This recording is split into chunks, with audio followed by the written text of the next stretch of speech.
Rachel told me I should start this video with saying that I'm a nerd and I like to ride bikes with helmets with GoPros on them. You're a nerd. Nerd. All right, that's not actually the start of the video. The start of the video is the reason why I stopped shooting. Oh my gosh. And why you shouldn't. You're telling the whole neighborhood. I'm embarrassing my wife. This is fun. All right. Can I flick it around? Here we go.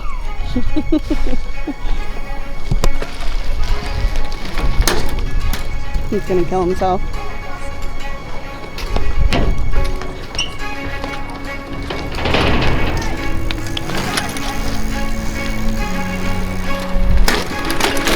Oh, my microphone.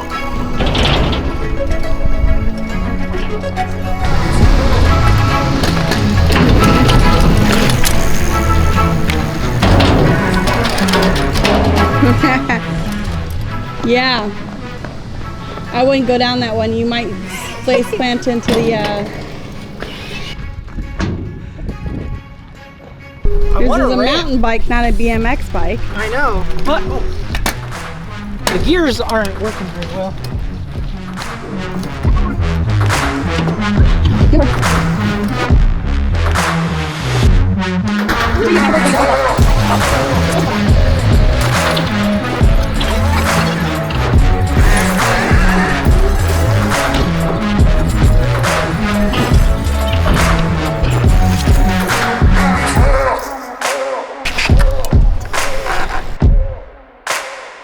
Alright, so our little biking adventure ended almost as soon as it started. So, as soon as I stopped, the girls were done. They're like, can we go over to the park? Which is right across from the biking area. I thought that would be fun, like to ramp with the bike. It's not the type of ramps that I'm used to. I'm used to the off-road trails. So I'll make another video and we'll hit some of the off-road trails around here. What today's video was actually about is why I stopped recording. Why I stopped posting on my YouTube channel. If you look, I've been going about 3 weeks to a month before I post another video. So for all you that are wanting to get into it, I'm gonna show you our struggle that nobody else talks about. And then all of you that aren't building your own channel, now you can kind of know our thought process and where we came from. So I worked a factory for 9 years and I felt like I was trapped. There was nowhere else I could go, nothing else I could do. And we needed some money, sending the girls to a Christian school. So I said, you know what, I know how to trim trees, let's do that. So we got into trimming trees and I started climbing and trimming, started my own business, my own LLC. And I was making money on the side and I thought this would be awesome to get a GoPro like all the other professionals do, record my work and use it kind of like a commercial, you know, just make my own content. I got a GoPro, strapped it on my helmet, started filming, had a blast with it, and I started watching YouTube videos on how to edit. Editing, I realized I love this. I love getting the music and putting music to it and creating. I love the creation process. And I was like, that's what I want to do. I don't want to climb trees. I don't want to run a tree business. I want to run a production company. I want to make commercials for people. And along this process, when I started my own business, I started learning about business and realizing how many opportunities there were. I started a YouTube channel initially to inspire other people to go out, start their own YouTube channels, and pursue larger opportunities in life that they didn't think were possible. To go out and make something of yourself, start your own business, chase your own dreams. So I started a YouTube channel to inspire others to do that. And then after you see a couple, like 3 to 4 videos talking about inspiration, I realized, how can I talk about this if I've never done it? Yeah, I did a little side hustle, but I'm not making tons of money. I don't have a huge successful business. So how can I teach people how to do this? So I changed the direction of my channel and it became like a family vlog. And we were trying to find things to shoot. We were going out and doing things together and trying to find things that we can shoot.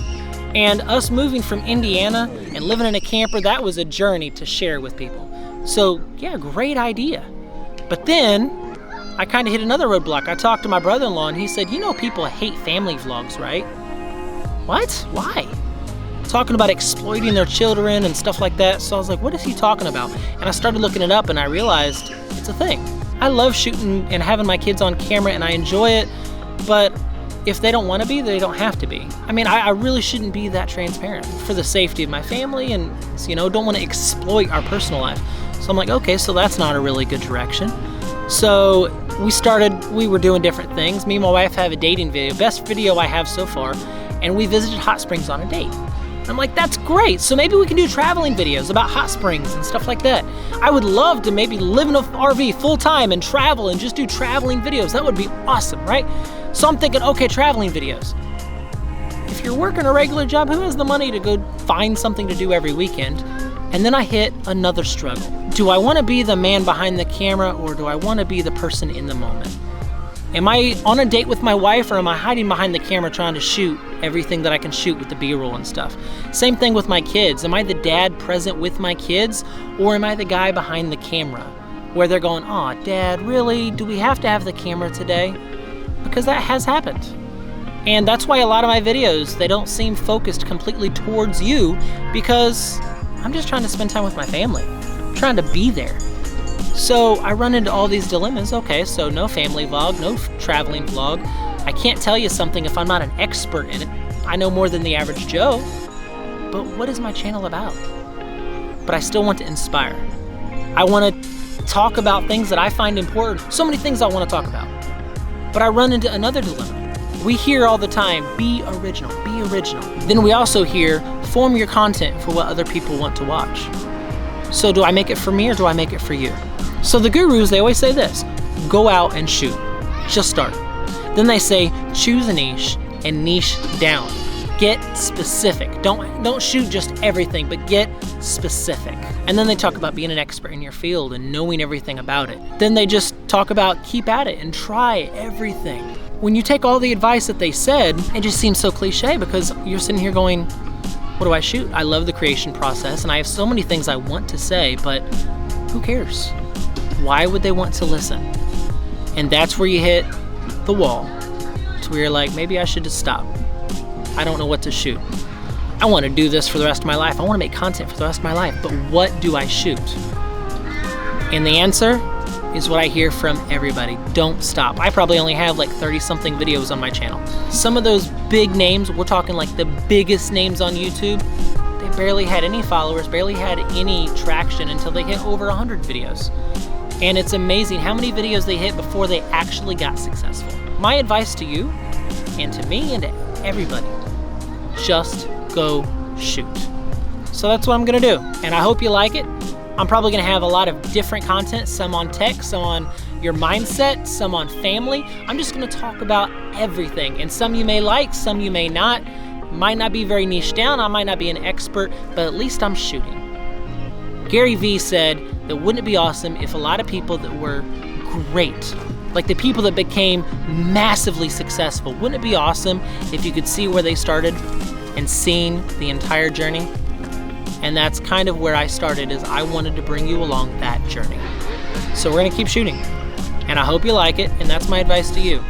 All the advice that they give you is accurate, but it just seems so cliche. You just gotta wrap your mind around, don't stop, keep going, and make good content. Hi Ellie. My daughter's right here. Like always, work harder and smarter, stay diligent. Rachel talked me into getting on this like kid swing, and she's on the other side, and I have to admit it's a little trippy. Are you good? I'm not. I'm falling. Whoa, whoa, whoa, whoa, whoa.